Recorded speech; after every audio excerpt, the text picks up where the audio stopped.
You know that corporate mantra you always hear? It's all about balancing people, progress, and profit. But let's be real, what happens when one of those starts to completely outweigh the others? Let's dive in and really break it down. Oh yeah, you've definitely heard this one. It's a classic line from the corporate playbook. Our staff are our greatest asset.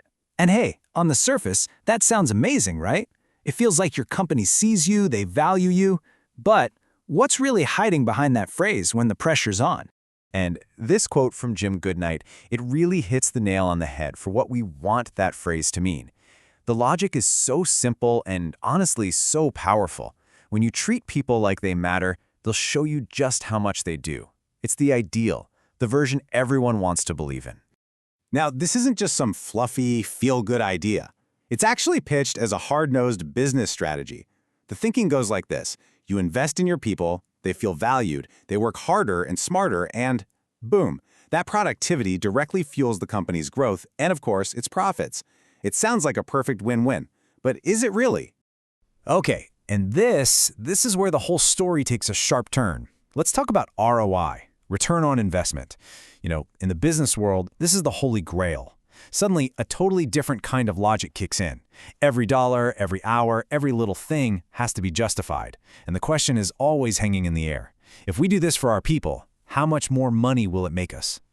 And this slide just lays out that tension perfectly. The big leadership pitch is, serve your team. It sounds great. It sounds noble. But the question that immediately follows from the business side is, okay, but what's the ROI? How does that help the bottom line? And just like that, the focus shifts from the people to the profit. And you know, this is where a really subtle but absolutely massive shift starts to happen.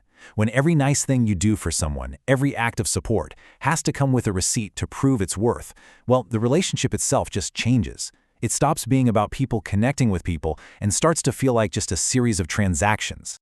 This analogy makes it so clear. Just imagine you're helping a friend move. You're doing it because they're your friend, right? It's all about the relationship. But then they offer you pizza and beer. Okay, now it's starting to feel a little transactional. But what if they offered you $500 to help? Suddenly, it's not a favor anymore. It's a job. The whole vibe changes the second a price tag gets slapped on it.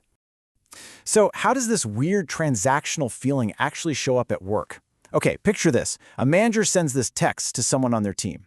On the face of it, it looks great. They're showing appreciation, they're trying to boost morale. That's a good thing, right? But here's the employee's gut reaction. It's not, oh, that's so nice. It's suspicion. As they say, it's sus. Their mind immediately goes to, okay, what do they want from me? What's the catch? What am I being softened up for?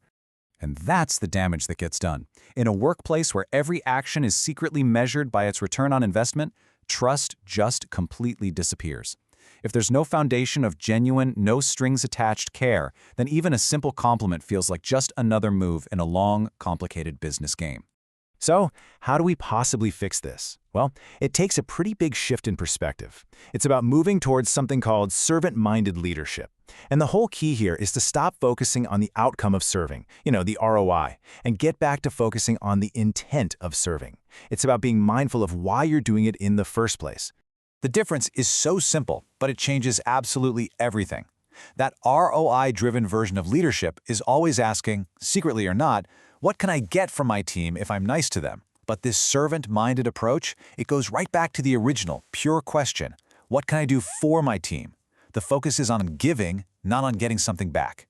At the end of the day, it's about changing the goal entirely.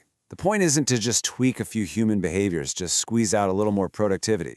The new goal becomes the human connection itself, to actually foster authentic love and care for your people, and to see them as whole human beings, not just assets on a balance sheet. And that really leaves us with this final, really powerful question to chew on. Whether you're a leader or you're on a team, just think about this for a second. In your world, is success measured by the number someone produces or by the real, lasting, positive impact they have on the people they're supposed to be serving? What does it really mean to be a great asset?